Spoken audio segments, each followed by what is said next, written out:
अस्सलाम वालेकुम दोस्तों, क्या हाल है भाईजान। पिछले को दो तीन हफ्तों से बड़ी खबरें जो हैं वो शेयर की जा रही हैं। मोस्टली तो वो फेक न्यूज़ ही हैं तंबाकू कि ओमान में नया कोरोना का वेरिएंट जो है वो आ चुका है XBB के नाम से। तो ओमान गवर्नमेंट की तरफ से 12 जो है तनकीद भी की जा चुकी है और तरदीद भी की जा चुकी है और वार्न भी किया जा चुका है कि ये ख़बर बिल्कुल गलत है। ओमान में कोविड का नया वेरिएंट नहीं है, कोई केस नहीं है। गवर्नमेंट इस चीज़ को जो है वो बाकायदगी से मॉनिटर कर रही है।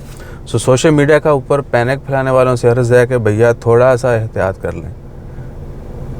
यानी आप इस काम को मुकम्मल तौर पर ख़त्म तो नहीं कर सकते, लेकिन थोड़ी सी एहतियात कर लें।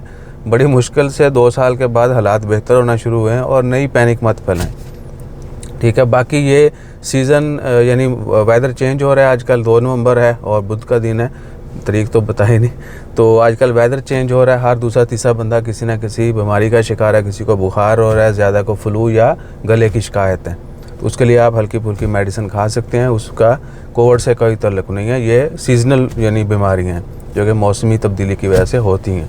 और बच्चों का ख़ास ख्याल रखें। बूढ़े लोग जो हैं वो भी अपनी एजड जो हैं वो भी अपनी ज़्यादा केयर करें और अच्छी खुराक खाएं।